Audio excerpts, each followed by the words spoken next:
première fois donc, que la Russie jouait un match de Coupe du Monde de rugby, puisque c'est la première fois qu'ils se qualifient. Débuter contre les États-Unis, pour eux, évidemment, c'était pas totalement neutre. Ça donne des souvenirs de guerre froide.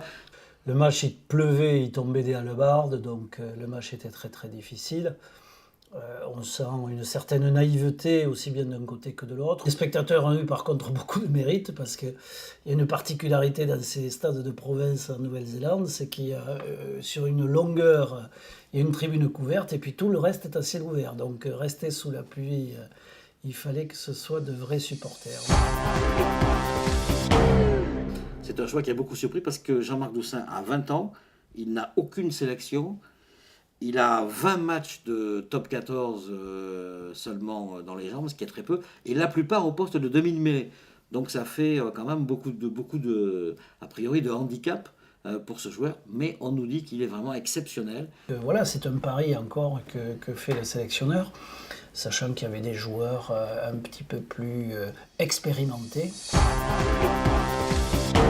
Visiblement, il y a eu une négociation, enfin on ne va pas dire les choses autrement que comment elles se sont passées. Il y a eu une négociation entre Joe Mazot et Guy Novès. Guy Novès a sans doute dit à Joe Mazot, t'es gentil mais moi je n'ai plus personne pour jouer à la mêlée. Le Stade Toulousain a même fait un communiqué pour dire très sérieusement qu'il envisageait de demander à Jean-Baptiste Elissalde, qui ne joue plus depuis mai 2010, de rechausser les crampons, ce qui est peut-être pas très raisonnable, enfin j'en sais rien. Alors ce qui serait malheureux, c'est s'il venait à se blesser. Parce que là, franchement, on serait dans un imbroglio. Je ne sais pas que si l'équipe de France pourrait appeler un autre joueur. Enfin, espérons que ça n'arrive pas déjà. Je crois qu'il ne faut pas polémiquer sur la polémique, quoi. Si j'ose dire. Donc, ce qui est important, c'est que le joueur arrive en bonne forme et que l'équipe de France en aura sûrement besoin. Éclosion très très rapide. Et moi, je souhaite que Marie Evremont ait raison.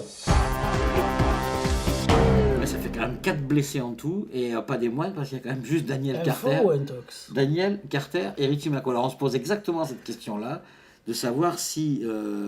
alors il y a plusieurs lectures, soit bon, ça peut être des blessures bénignes comme ça, mais c'est quand même curieux que des joueurs se blessent comme ça à l'entraînement, surtout Richie McCaw qui doit normalement bien se connaître, Mils Muliaina aussi. L'autre hypothèse, c'est que finalement ils se sont dit...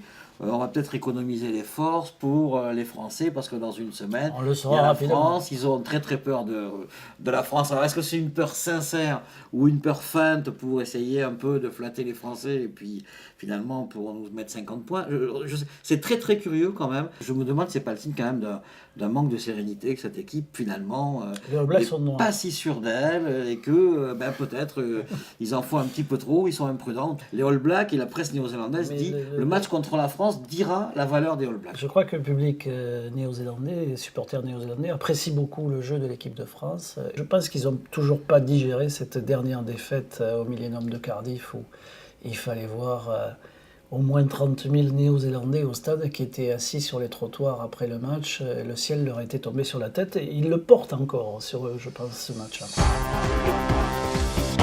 Demain, on se donne rendez-vous à 19h45 sur France Info pour le Club des 15 qui est animé depuis Paris par Olivier Delagarde et dans lequel on retrouvera Anne Pire, donc où jouera la France dimanche, toute l'équipe des envoyés spéciaux de Radio France et de France Info, et bien sûr Richard Astre.